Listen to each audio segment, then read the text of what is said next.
So guys, gusto ko lang malaman nyo guys na ano nga ba ang pinagkaiba ng may filter sa wala. So guys, look at me.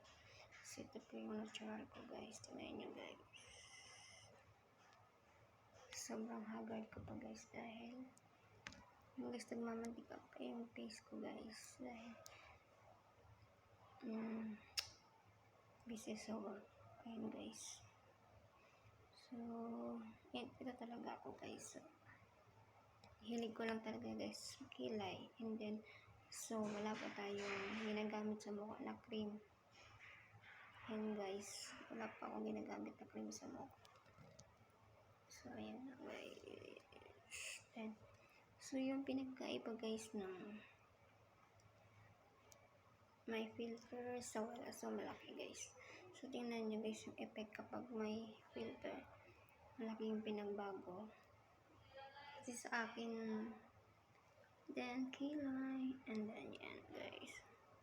So, hindi pa talaga ako maganda. Pangit pa talaga. It's natural lang guys.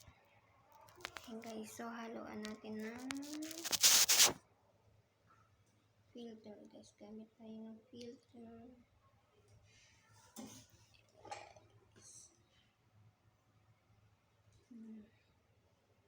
Yan guys, so yun, may filter na ako guys. Ayan. Feeling mo nagpo-blush on pero wala naman. Wala talaga guys, blush on yung face ko. Ayan o. Tingnan nyo guys. Ayan. Feeling makinis yung face pero di naman. Ayan.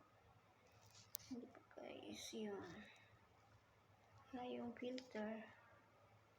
Ano ko yan guys. Tingnan nyo guys. Kinis naman ako dyan guys, pero totoo di naman pala.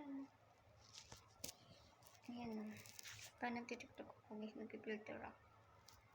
Ang feeling maganda guys, pero di talaga. Yan guys, natutuwa talaga ako sa mga filter. Kaya minsan gumagamit talaga ako guys ng mga filter.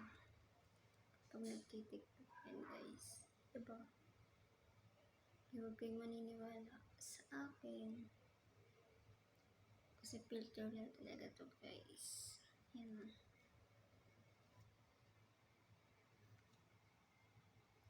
Mananaloko talaga si filter eh.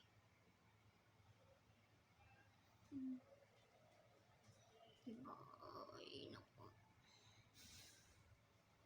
Yung may ano pa ako. Ay, may pasigit-sigit yung mata. Ayan guys. Diba?